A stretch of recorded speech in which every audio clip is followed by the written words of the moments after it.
Marshawn Lynch, the man who would not go down. Marshawn Lynch stood in the backfield and looked ahead. 11 men stood on the other side of the football. Some were bigger, some were faster. Some had one purpose on that play: stop him. Marshawn had spent much of his life learning what resistance felt like. He grew up in Oakland. Long before packed NFL stadiums, television cameras, endorsements, and championships, there were family struggles, uncertainty, consequences, expectations, and an environment that demanded that he learn how to carry himself. Football simply gave that resistance a physical form: a defender, a collision, a hand around his waist, someone trying to pull him backward. Marshawn didn't call what he was learning the inner framework, but he was learning one of its oldest lessons. The obstacle outside of you does not determine the power available within you.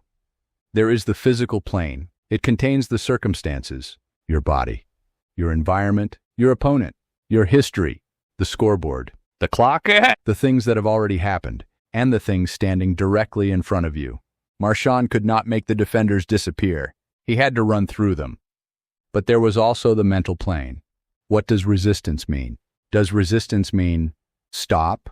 Or does resistance mean push? Does being hit mean fall or find your balance? Does someone doubting you mean maybe they're right? Or keep moving? The circumstance does not make that decision. You do. That is perception. That is sovereignty. And then there is something deeper. The place within a person that says, I am still here. Call it will, call it spirit, call it identity, call it beast mode. The inner framework calls our attention to the same principle. There is an internal state from which thought and action emerge. Spirit, mind, matter, be, see, do. Marshawn became known for something unusual. The first defender might hit him. He kept going. The second might wrap him up. He kept going. A third might grab him from behind. His legs kept moving. And sometimes something happened after that first collision. The man who appeared stopped became harder to stop. That is why the Beastquake run became bigger than a touchdown. January 8th, 2011. Seattle was playing the defending Super Bowl champion New Orleans Saints. The Seahawks had entered the postseason with a losing record. Late in the fourth quarter, Seattle led 34-30. Marshawn received the ball. He was hit near the line. He didn't go down. Another defender came, then another, then another. Hands grabbed him. Bodies collided with him. Still, he moved forward. 8 Saints defenders got a hand on him during the 67-yard touchdown run. Seattle ultimately won 41-36. The crowd erupted so violently that seismic instruments detected the reaction. People called it Beastquake, but look at it through the inner framework. The remarkable thing wasn't that there was no resistance. The remarkable thing was how much resistance there was. Without the defenders, it would have been another run. The resistance revealed the power, and life works much the same way. People often believe alignment means obstacles disappear. But the inner framework teaches something more useful. Sometimes alignment changes the way you meet the obstacle. The physical plane says, here is what stands in front of you. The mental plane asks, what are you going to make this mean? The spiritual plane asks, who are you going to be while facing it? And then the body answers through action, spirit, mind, matter. Marshawn ran. But his story wasn't simply about overpowering people. There was another form of resistance waiting for him. Attention, media, expectations, public judgment. People wanted explanations from him. They wanted access to him. They wanted him to behave the way professional athletes were expected to behave. Marshawn increasingly drew boundaries around what parts of himself he was willing to give away. Sometimes those choices brought consequences. His career included mistakes and disciplinary issues, and self-mastery does not mean pretending consequences do not exist. Sovereignty is not freedom from consequence. It is responsibility for how you respond to consequence. That distinction matters. The inner framework is not, I do whatever I want. It is, I govern myself.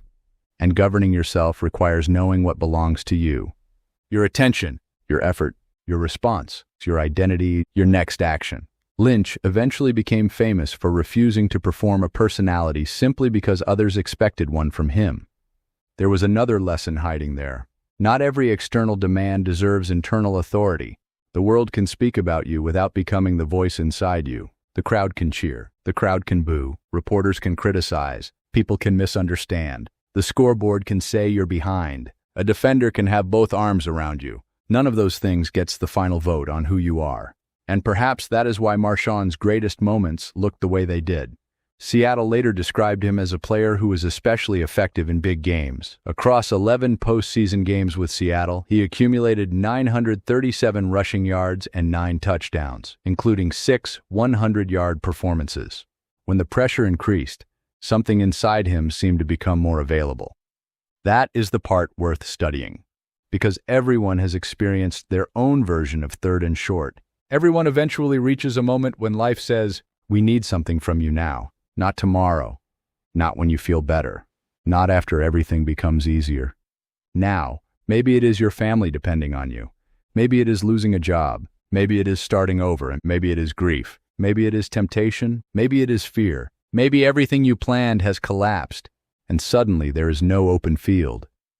There are bodies everywhere, resistance everywhere, reasons to stop everywhere. That is when the inner framework becomes more than philosophy. Crawl taught you awareness. You learned to recognize what was happening inside you. Walk taught you application. You learned to regulate thought, emotion, perception, and action. Then eventually comes run. There isn't time to recite the teaching. There isn't time to analyze every principle. You become it.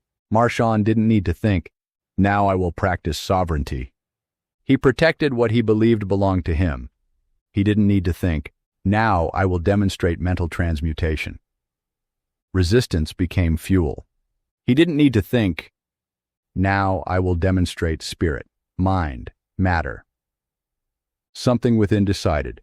The mind committed, the body moved. He didn't need to know the inner framework. He lived aspects of it. And maybe that is what beast mode really represents in this story. Not anger, not violence, not chaos. Integration. A state in which intention, mind, body, identity, and action become concentrated in one direction. Forward. One defender hits you. Forward. Life doesn't happen according to plan. Forward. Another obstacle grabs you. Forward. You make a mistake. Learn. Forward. People misunderstand you. Know yourself. Forward. The odds say you shouldn't win. Forward. Because strength isn't always revealed when the path is open. Sometimes you discover how powerful you are only when something is trying to stop you. Marshawn Lynch's greatest run wasn't great because nobody could touch him. It was great because they did. Again, and again, and again. And he kept moving. The field measured 67 yards. The scoreboard measured 6 points. The crowd measured the moment with an earthquake, but the inner framework would measure something else. What happened inside the man when the world tried to stop him? And that is a measurement available to every one of us. The obstacle reveals the resistance. Your response reveals you.